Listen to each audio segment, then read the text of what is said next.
आज एक अच्छी कहानी सुनी मैंने। वो मैं पहले आपको सुनाती हूँ, फिर उसके बारे में और बाद में बात करेंगे। एक बार की बात है, कृष्ण और अर्जुन दोनों घूम रहे थे और अर्जुन ने देखा कि एक व्यक्ति भीख मांग रहा है। तो उसने कृष्ण को कहा कि ये क्या, तुम्हारे राज्य में वो भीख मांग रहा है?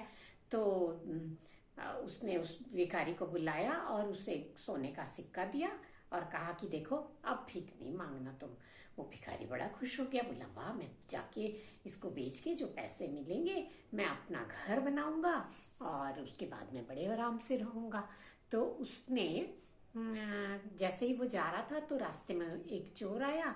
चोर ने देखा कि इसके पास सोने का सिक्का है, तो उसने उसको 2-4 झापड़ लगाए और उसका सोने का सिक्का लेके भाग गया। अब दूसरे दिन फिर देखा अर्जुन और कृष्ण ने कि वो फिर से भीख मांग रहा है।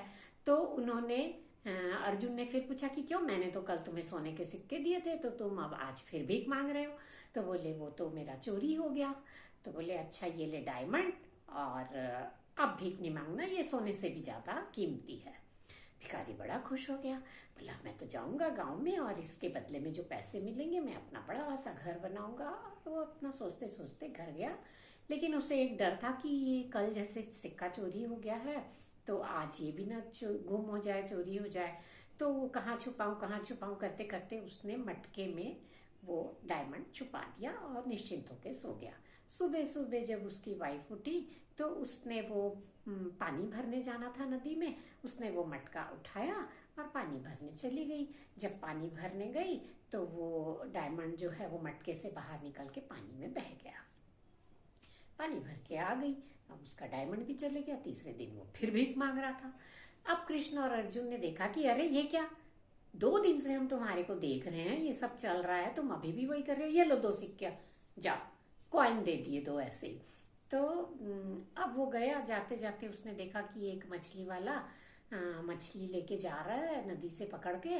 तो उसने, एक मछली बहुत तड़प रही थी, तो उसने सोचा अरे मैं ये कॉइन ले जाके क्या करूंगा, मैं ये मछली खरीद लेता हूँ, इसे नदी में छोड़ दूंगा, कम से कम किसी के तो कुछ काम आ जाएगा। उसने वो मछली खरीदी और उसे जाके नदी में छोड़ दिया। जैसे ही वो मछली नदी में गई तो उसके मुंह से डायमंड जो है वो बाहर आ गया। और वो डायमंड लेके वो भिखारी बड़ा खुश हो गया, बोले वाह, मिल गया मिल गया। और वहां से चोर जा रहा था, वो डर गया। उसने सोचा शायद इसने मुझे पहचान लिया है और अब तो ये गांव वालों को इकट्ठा कर लेगा और मुझे मार पड़ेगी। उसने कहा भाई चिल्लाओ नहीं, तुम्हें क्या चाहिए, तुम्हारे सोने का सिक्का चाहिए ना, ये लो तुम अपने सोने का सिक्का, लेकिन गांव वालों को मत बुलाओ। तो उसने वो सिक्का भी वापस दे दिया। अब तो भिखारी बड़ा खुश हो गया, वो लेके अपने घर गया। कृष्ण और अर्जुन जब ये देख रहे थे तो अर्जुन ने कृष्ण से कहा कि ये क्या था? तो कृष्ण ने कहा 2 दिन तक जब तुमने उसे सोने का सिक्का और डायमंड दिया, उस समय उसने अपने बारे में सोचा, दूसरों के बारे में नहीं, तो वो उसका चला गया। लेकिन जब मैंने उसे 2 कॉइन दिए तब उसने दूसरे के बारे में सोचा, इसलिए मैंने उसके बारे में सोचा। अर्जुन ने कहा वाह कृष्ण, तुम्हारी लीला तो बड़ी अपरंपार है। तो कहने का मतलब ये है कि जब हम कुछ न रहते हुए भी दूसरे का भला करने की सोचते हैं तो ईश्वर हमारा भला खुद ही करता है।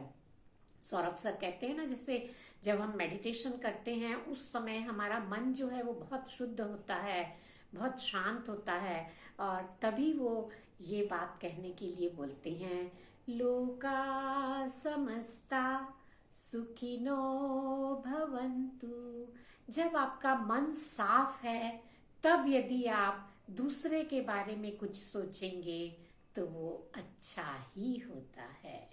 तो अब आई आपकी बात समझ में?